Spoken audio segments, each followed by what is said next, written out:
Magic is not dead.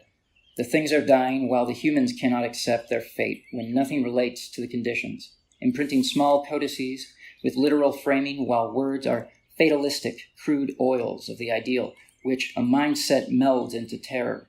But fear solidifies into structure, the subtle waves that warn us toxin is on the move, sliding and flung forward, oozing from a hole dug out by the finger's reach, leaching out of the luxury of a happiness pursuit, so trivial, by standards of independence, stuck counterpoint to drastic features, finalizing concepts into creative exploration, as unbounded Promethean exists objective to subjected lowly standards, raised like a flag for the braves who fought as though freedom wasn't choice. My name is Baltasar Canales, and I'm the founding artistic director for La Playa. La Playa, for the most part, is a community hub, you could say, or a resource center for Houston. Really, for anybody, that encounters it, it serves as some kind of resource, perhaps as a shelter or a practice space, a maker space, a garden for people to use. It is my home also. I live here, and I've been here about 7 years, and basically people come here to let out all kinds of creative energies and to absorb. I mean, it all sort of happened serendipitously, like I wasn't actually planning on this place being anything. I was just living somewhere. I happened to be the only person in the house that was a musician, and so I'd invite people over to do open jams, and after a while, people just bands started asking me if they could book a show here, just to have somewhere to play, for like a house party or whatever it may be. And after a while, we just decided to put up a stage.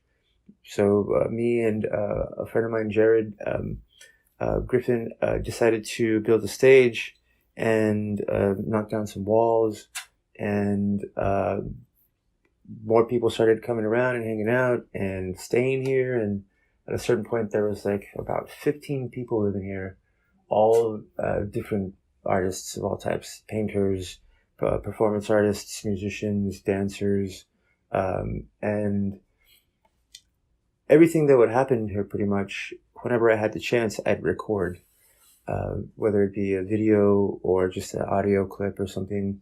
I would record everything, and then eventually discovered archive. I started putting all my recordings there, and then after a couple years of doing that, I realized that I basically was recording and archiving anybody really that came through here for free, which is kind of a resource. I mean, it is a resource, especially if you're a broke musician or storyteller or whatever it may be that deals with sound, because that's mostly what we focus on. Then you would be able to go to a place and explore that and get that recorded for free, and then even have a copy of it if you wanted to. And that gained popularity pretty quick. Before long, there was all kinds of bands booking shows here and wanting to play, and all kinds of scholars and academic types coming to check it out and stuff. The neighborhood utilizes this place as like a shelter. People will come here to bathe or have some food from our community kitchen, or even play an instrument or something for a little bit, or sit by the fire pit. For example, there's a woman that just lives around the neighborhood. She stays wherever.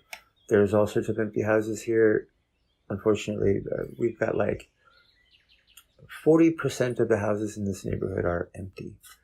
And this area of Houston has one of the worst homeless problems, or deals with that housing as an issue for people, when obviously there's all kinds of room for people, but it's just, I don't know, it's just a clusterfuck of social politics and money, and it's kind of sad, so really all I can do about that is do something about it with my own resources, with my life, and what I have going on. And what I've decided to do is to engage in what I call the art of sharing, and utilizing or practicing effective compassion, and actually doing something tangible to help people